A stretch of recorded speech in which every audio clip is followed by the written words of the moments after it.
Ketua DPD Partai Gerindra Bali, Made Mulyawan Arya, yang dikenal dengan nama De Gajah, menanggapi isu yang beredar tentang dirinya yang akan maju dalam Pilkada Bali, berpasangan dengan mantan Bupati Buleleng, Putu Agus Suratnyana.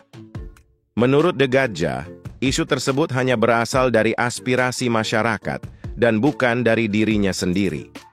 Meskipun ia pernah bertemu dengan Putu Agus Suratnyana dan berbincang tentang Bali, tidak ada komitmen apa-apa yang dibuat. Berita tentang pertemuan De Gajah dengan Agus Suratnyana sempat ramai dikaitkan dengan kemungkinan mereka akan menjadi pasangan calon gubernur dan wakil gubernur Bali dengan nama pas mulia, Putu Agus Suratnyana Mulyawan Arya.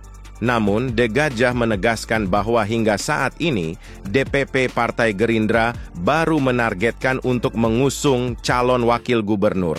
Dewan Pimpinan Pusat Partai Gerindra telah menyatakan bahwa Bali memang menargetkan kadernya untuk posisi wakil gubernur.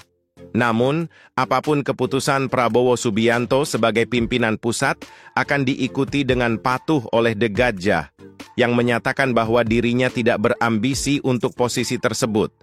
Dalam beberapa bulan terakhir, De Gajah sering dikaitkan dengan berbagai tokoh politik untuk maju dalam Pilkada Bali.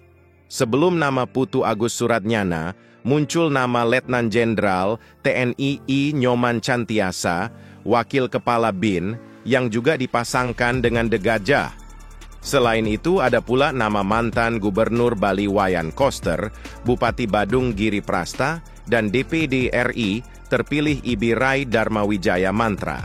Hingga saat ini, Prabowo Subianto belum menentukan paket yang akan diusung di Pilkada Bali. Semua nama yang diunggulkan masyarakat sudah dikirim ke pusat, dan keputusan akhir akan ditentukan oleh Dewan Pimpinan Pusat.